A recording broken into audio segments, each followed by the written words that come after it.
The billionaire's blue dress. Ma'am, I'm afraid this store isn't in your budget, salesgirl Sarah said with a smirk, eyeing the elderly woman's plain dress and worn-out shoes. Eleanor Thompson simply smiled. If only they knew.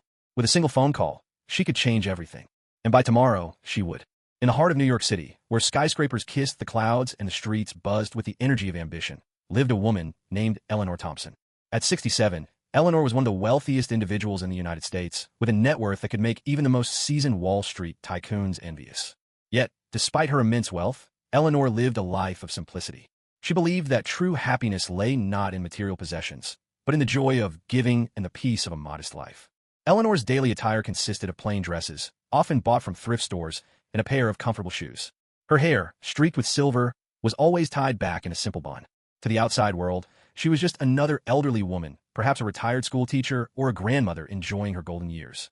No one could have guessed that she was the CEO of Thompson Enterprises, a conglomerate that spanned industries from technology to real estate.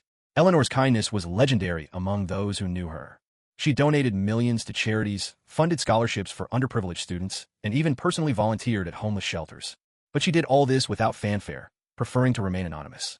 Her assistant, a young and ambitious woman named Jessica Collins, was one of the few people who knew the true extent of Eleanor's wealth and influence.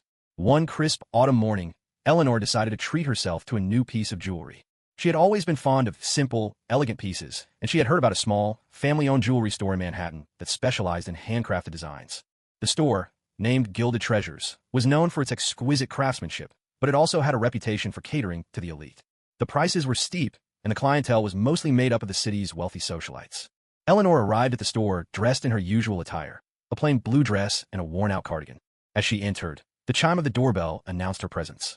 The store was empty except for a few employees who were busy arranging the display cases.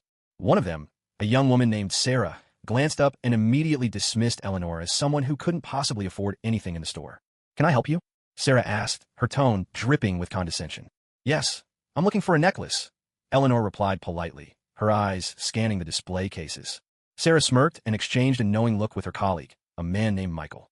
"Well, these pieces are quite expensive. Maybe you'd be more comfortable at a different store," she said, her voice laced with mockery. Eleanor's heart sank. She had encountered this kind of prejudice before, but it never failed to hurt. She took a deep breath and decided to ignore the comment. "I'd like to see that necklace over there," she said, pointing to a delicate silver chain with a small diamond pendant. Sarah rolled her eyes, but reluctantly retrieved the necklace. "This one is $5,000, she said, emphasizing the price as if to remind Eleanor that it was out of her reach. Eleanor examined the necklace carefully. It was beautiful, but the way she was being treated made her lose interest. She handed the necklace back to Sarah and said, "Thank you, but I think I'll look elsewhere." As she turned to leave, she heard Michael whisper to Sarah, "Can you believe she thought she could afford that? Some people just don't know their place." Eleanor's cheeks burned with humiliation, but she held her head high and walked out of the store. She had always believed in treating everyone with respect, regardless of their appearance or social status. The way she had been treated at Gilded Treasures was a stark reminder that not everyone shared her values. Back in her penthouse apartment, Eleanor couldn't shake off the feeling of hurt and disappointment. She sat by the window, staring out at the city skyline, and thought about the incident. She had always been a firm believer in second chances, but she also knew that actions had consequences. The employees at Gilded Treasures had judged her based on her appearance, and they had done so in a way that was both cruel and unnecessary. Eleanor picked up her phone and dialed Jessica's number. "Jessica, I need you to do something for me," she said when her assistant answered. "Of course, Eleanor. What is it?" Jessica replied. "I want you to buy Gilded Treasures," Eleanor said firmly. "Are you sure about this?" Jessica asked, knowing that Eleanor rarely made impulsive decisions. "Yes, I'm sure. I want that store, and I want it now," Eleanor replied. Jessica didn't ask any further questions. She knew better than to question Eleanor's decisions. "Consider it done," she said before hanging up. Jessica worked quickly. By the end of the day, she had negotiated the purchase of Gilded Treasures. The store's owner, a man named Richard Hamilton, was more than willing to sell. The store had been struggling financially, and the offer from Thompson Enterprises was too good to pass up. The next morning, Eleanor returned to Gilded Treasures, this time accompanied by Jessica. The store was closed to the public, and employees had been instructed to gather in the main showroom. Richard Hamilton was also present, looking both nervous and curious about the sudden change in ownership. As Eleanor walked in, the employees immediately recognized her as the woman they had mocked the previous day. Their faces turned pale, and they exchanged worried glances. Sarah and Michael, in particular, looked as if they had seen a ghost. Richard stepped forward and addressed the group. "Everyone, I'd like to introduce you to the new owner of Gilded Treasures, Miss Eleanor Thompson," he said, his voice trembling slightly. The room fell silent. The employees were too shocked to speak.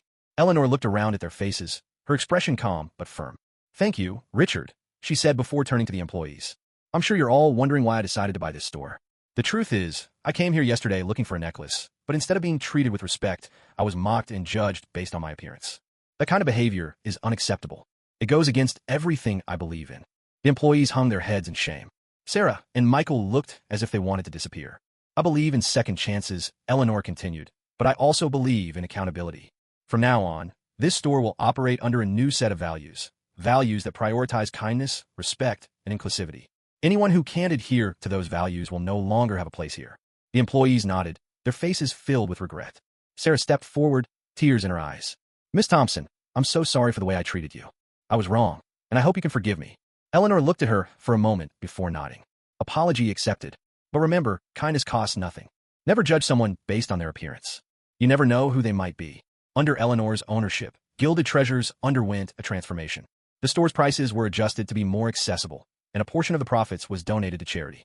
The employees, now aware of the importance of kindness, treated every customer with the respect they deserved. Eleanor visited the store regularly, always dressed in her simple clothes. She became a beloved figure among the staff, who admired her not just for her wealth, but for her humility and generosity. As for Sarah and Michael, they learned a valuable lesson that day. They realized that true wealth wasn't about money or status. It was about how you treated others.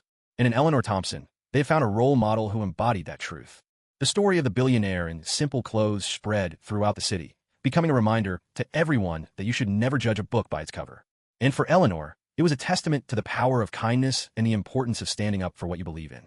Eleanor's decision to buy Gilded Treasures had a ripple effect that extended far beyond the store itself. News of the takeover spread quickly, and soon the story of the unassuming billionaire who had been mocked by her own employees became a sensation. Media outlets picked up the story, and Eleanor found herself thrust into the spotlight, something she had always avoided. Reporters and journalists clamored for interviews, but Eleanor remained steadfast in her desire for privacy. She agreed to one interview with a reputable journalist named David Miller, who had a reputation for telling stories with depth and empathy.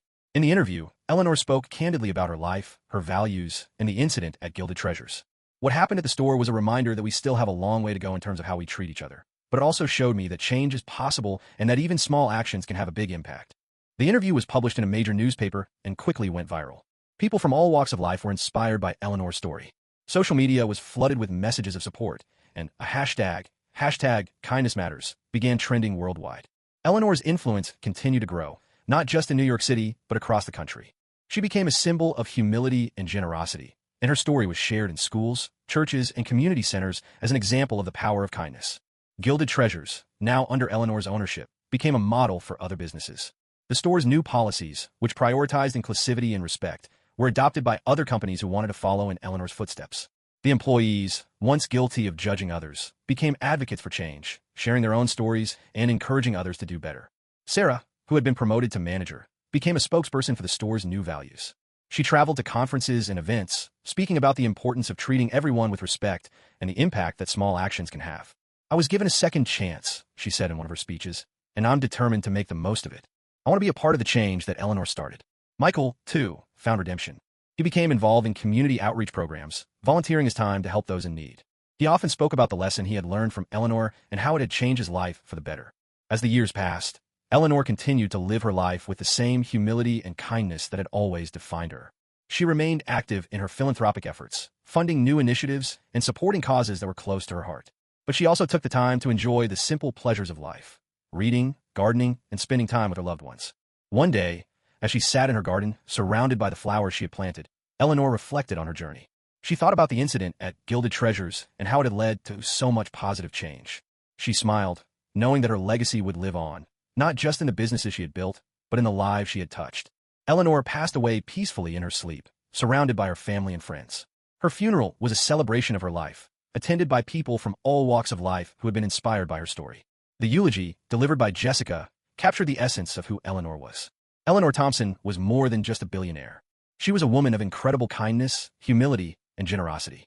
She believed in the power of second chances, and she lived her life with a deep sense of purpose. Her legacy is not just in the wealth she accumulated, but in the lives she changed and the values she stood for. She taught us that true wealth is measured not in dollars, but in the impact we have on the lives of others. Years after Eleanor's passing, her legacy continued to thrive. Gilded Treasures remained a beacon of kindness and inclusivity, and the story of the billionaire in simple clothes was told and retold, inspiring new generations to live with humility and respect. The store's employees, now led by Sarah, made sure that Eleanor's values were upheld. They treated every customer with the same respect and kindness that Eleanor had shown, and the store became a place where everyone felt welcome. Eleanor's story became a legend in New York City, a tale of a woman who proved that true wealth was measured not in dollars, but in the impact you had on the lives of others. And every time someone walked into Gilded Treasures, they were reminded of the lesson Eleanor had taught them. Never judge someone by their appearance, for you never know the greatness that lies within.